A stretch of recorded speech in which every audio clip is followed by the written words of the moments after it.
राधे राधे दोस्तों। आज हम आपको सुनाएंगे कौवा हकनी की कहानी। बहुत पहले एक राजा था। उनकी 2 रानियां थीं। दोनों रानियों के कोई संतान न थी। राजा और रानी सभी मंदिरों में जाकर पूजा पाठ करते, महल में पूजा पाठ करवाते, भगवान से विनती करते रहते। फिर भी दोनों रानियां माँ नहीं बन पाई। एक बार एक सन्यासी उस राज्य में आए थे। राजा के दरबार में भी खबर पहुंची कि वे सन्यासी बहुत ही महात्मा हैं। क्यों न उन्हें बुलाकर इस समस्या को हल करने के लिए कोशिश किया जाए। राजा ने कहा कि सन्यासी को आदर सहित महल में बुलाया जाए। वे महात्मा जब महल में पहुँचे, राजा ने दोनों रानियों को कहा, महात्मा का सत्कार बड़े आदर के साथ होना चाहिए। बड़ी रानी उसी वक्त तैयार हो गई और महात्मा को बड़े आदर के साथ खिलाने लगी। छोटी रानी महात्मा के फटे कपड़ों की ओर देखती और उनकी सेवा करने से आनाकानी करती। छोटी रानी को अपने रूप और रंग का बड़ा घमंड था। कुछ दिनों बाद महात्मा जाने की तैयारी करने लगे। जाने से पहले बड़ी रानी को उन्होंने आशीर्वाद दिया और कहा, बहुत जल्द ही इस महल में बच्चों की किलकारी सुनाई देगी। बड़ी रानी तो बहुत खुश हुई थी और सचमुच कुछ ही दिनों के बाद वह गर्भवती हो गई। यह खबर राजा के पास पहुंचते ही राजा बहुत ही खुश हो गए। राजा तक भी खबर पहुंच गई कि राजा अब पिता बनने वाले हैं। पूरे राज्य में लोग खुशियां मनाने लगे। बड़ी रानी का मान सम्मान बहुत बढ़ गया और उनकी देखभाल करने के लिए सभी एक पैर पर खड़े रहते। उधर छोटी रानी के मन में बहुत ज़्यादा जलन हो रही थी। रात दिन वह ईर्ष्या से जलने लगी थी। सोच रही थी कि अभी से बड़ी रानी का इतना आदर होने लगा, न जाने बच्चे पैदा होने के बाद कितना ज़्यादा आदर होगा, मान सम्मान होगा। उसने राजमहल की दाई को बुलवा भेजा और उसे ढेर सारा सोना देकर अपने साथ शामिल कर लिया और दोनों मिलकर कुछ बहुत ही बुरा कपट प्लान करने लगे। समय पर रानी ने 2 सुंदर बच्चों को जन्म दिया, एक बेटी और एक बेटा।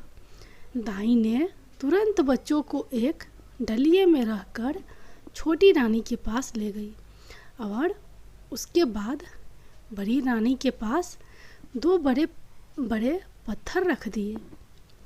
बड़ी रानी ने जब पत्थरों को देखा, उसे बहुत हैरानी हुई, ये कैसे हो सकता है, और तरह तरह के विलाप करने लगी। लेकिन उसका विलाप सुनने के लिए वहाँ कोई नहीं था। उधर राजा खुशी से झूमते हुए बड़ी रानी के पास पहुँचे और जब उन्होंने देखा, बड़ी रानी तो 2 पत्थरों को आश्चर्य से ताक रही है। राजा वहीं रुक गए और दाई से पूछने लगे, क्या बात है। दाई ने कहा, बच्चे नहीं पत्थर निकले। राजा को बहुत गुस्सा आया। बड़ी रानी को उसी समय महल से निकाल दिया और उसे अपने खेतों में कौवा हकनी, खेतों से कौवा को उड़ाने का काम करने वाली बना दिया। बोलने लगा कि ये घर में नहीं रहेगी, दिन भर खेतों की कौवा हाँकेगी। पूरे राजमहल में ये बात फैल गई कि बड़ी रानी ने ईंट पत्थर को जन्म दिया है। उधर छोटी रानी अपने 2 चौकीदारों को बुलाकर वह डलिया दे दी और उनसे कहने लगी, इसमें 2 बच्चे हैं, दोनों को ले जाओ और मार डालो और सबूत के तौर पर इनकी आंखें और दिल निकाल लाना। दोनों चौकीदार डलिये को लेकर जंगल में गए। डालियाँ खोलकर बच्चों को जब देखा तब दोनों ने निश्चय किया कि बच्चों को वहीं छोड़ देंगे, भगवान बच्चों की रक्षा करेंगे। ये सोचकर वहीं डलिया रहकर दोनों ने सियार को मारकर उसकी आँख और दिल निकाल महल वापस आ गए। छोटी रानी ने जब पूछा, हो गया काम? उन्होंने कहा, हाँ हो गया काम। उन्होंने सबूत के तौर पर सियार की आंखें और दिल रानी को दे दी। रानी ने उन आँखों और दिल को पकाया और खा गई। इधर बड़ी रानी दिन भर कौवे उड़ाती और रात भर पूजा पाठ करती। उधर दोनों बच्चे को एक कुम्हार जो जंगल में लकड़ियाँ बीनने गया था उठा लाया और उनका पालन पोषण करने लगा। दोनों बच्चे जब 5 साल के हो गए तब छोटी रानी कहीं जा रही थी। रास्ते में उसने देखा एक 5 साल का बच्चा मिट्टी के घोड़े को पानी पिला रहा है और उसके बराबर की ही एक बच्ची अपनी गुड़िया को तैराना सिखा रही है। बच्चा कहता, चल मेरे घोड़े पानी पी। टुबुक टुबुक।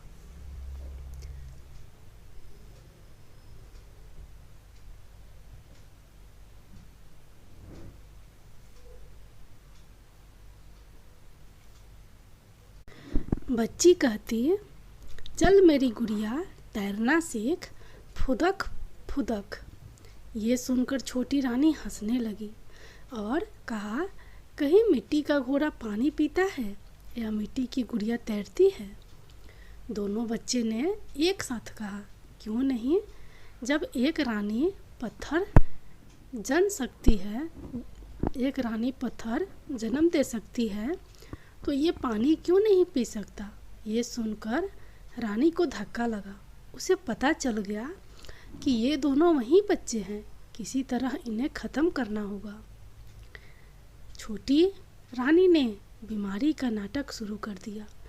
कई वैद्य आए गए पर कोई फायदा होता ना दिखा।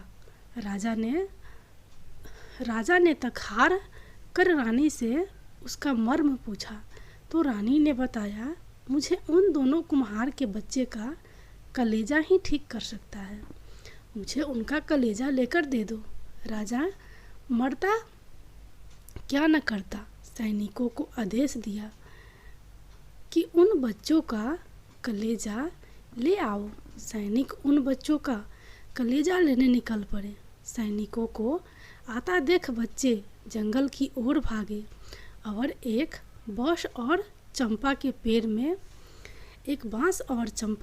में बदल गए। सैनिकों को जब बच्चे कहीं नहीं मिले तो उन्होंने कुत्ते को मारकर उसका कलेजा ले आए और राजा को सौंप दिया। रानी खुशी होकर अब ठीक हो गई। रानी हमेशा पूजा करने के लिए फूल लाने सिपाही को भेजती। एक दिन आसपास कोई फूल नहीं मिले।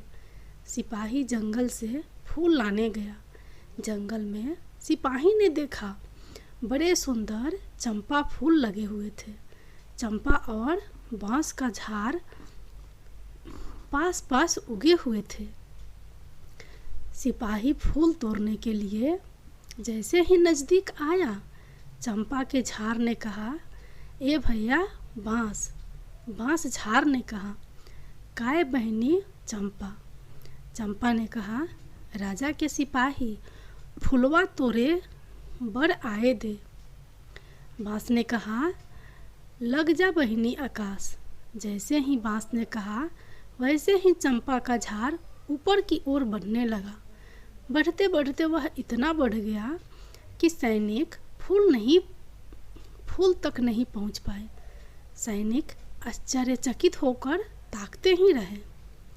सैनिक दौड़ते हुए सेनापति के पास पहुँचे और उन्हें सारी बात बताई। सेनापति ने विश्वास ही नहीं किया। ये सब क्या कर रहे हो?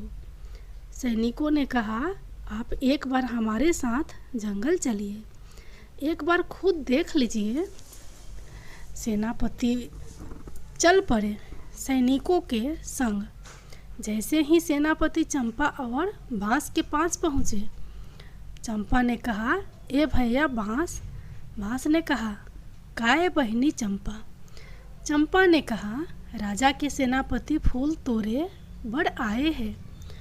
बांस ने कहा, लग जा बहनी आकाश। चंपा का झाड़ बढ़ते बढ़ते और भी ऊंचे तक पहुंच गया। सेनापति बहुत ही डर गए। दौड़ते दौड़ते पहुँचे मंत्री के पास। अब मंत्री चल पड़े देखने के लिए। चंपा को ऊपर से दूर तक दिखाई दे रहा था। उसने दूर से ही देख लिया कि मंत्री जी आ रहे हैं। ए भैया बांस। बांस ने कहा, काहे बहनी चंपा। चंपो ने कहा, राजा के मंत्री फूल तोड़े बर आए हैं। लग जा बहनी आकाश। मंत्री जी जैसे ही पेड़ तक पहुँचे, पेड़ और ऊपर और भी ऊपर तक पहुँच गया। मंत्री जी सीधे पहुँचे राजा के दरबार में। राजा ने कहा, इतना घबरा क्यों गए हो। मंत्री ने कहा, आप इसी वक्त मेरे साथ चलिए। राजा जी। सारी बात सुनकर राजा ने कहा, मेरी छोटी रानी भी मेरे साथ चलेगी, ये तो उन्हें भी देखना चाहिए। छोटी रानी को खबर देने वहीं 2 सिपाही पहुँचे, जिन्होंने उन बच्चों को वहाँ फेंका था। दोनों खूब डर गए थे। छोटी रानी भी डर गई थी। वे जल्दी से तैयार होकर राजा के साथ चल पड़ी। उधर बड़ी रानी भी फूल के लिए व्याकुल हो रही थी और फूलों की तलाश में निकल पड़ी। बड़ी रानी छोटी रानी के महल के पास से गुजर रही थी। उन्हें छोटी रानी और 2 सिपाहियों की बात सुनाई दी। राजा और छोटी रानी जब जाने लगी, उनकी सवारी के पीछे पीछे बड़ी रानी पैदल ही चलने लगी। बहुत व्याकुल होकर वह चली जा रही थी। चंपा के झाड़ को ऊपर से सब कुछ दिखाई दे रहा था। जैसे ही वे सब पास पहुँचे, ये भैया बांस। बांस ने कहा, काये बहनी चंपा। चंपा ने कहा, छोटी रानी संग राजा फूल तोड़े बर आए हैं। लग जा बहनी आकाश। चंपा का झाड़ और भी ऊंचा हो गया। राजा दोनों पेड़ों के पास पहुंचकर पूछने लगे, क्या बात है, तुम दोनों भाई बहन हो, कैसे चंपा और बांस बन गए। उसी वक्त बड़ी रानी वहां तक पहुंची। चंपा ने जोर से कहा, ए भैया बांस। बांस ने कहा, काये बहनी चंपा। चंपा ने कहा, हमर महतारी दुखियारी बड़े रानी हाँ फुलवा तोरे बर आवत है। परो बहनी पाँव। चंपा जमीन में झुक गई और बड़ी रानी के पैरों के पास झूमने लगी। साथ साथ बांस का झाड़ भी झुककर बड़ी रानी के पैरों को छूने लगा। इसके बाद चंपा और बांस ने राजा को सारी बात बताई। राजा ने उसी वक्त छोटी रानी को बंद करने को कह दिया अंधेरी कोठरी में और बड़ी रानी से माफ़ी मांगने लगे। बड़ी रानी बड़े दुख से चंपा और बांस को देख रहे थे। ये दोनों मनुष्य कैसे बनेंगे। बड़ी रानी दोनों के करीब पहुंचकर दोनों से लिपटकर रोने लगी। जैसे ही उनके आंसुओं ने चंपा और बांस को छुआ, चंपा और बांस मनुष्य बन गए। बेटा बेटी को बड़ी रानी ने गले से लगा लिया और जाकर रथ में बैठ गई। राजा रानी दोनों बच्चों के साथ राजमहल की ओर चल पड़े। साथ में बाजा गाजा बजने लगे। पूरे देश में खुशियाँ फैल गई। दोस्तों, ये कहानी कैसे लगी ज़रूर बताइएगा और थोड़ी सी भी अच्छी लगी होगी तो वीडियो को लाइक ज़रूर करिएगा और चैनल को सब्सक्राइब करना मत भूलिएगा। धन्यवाद।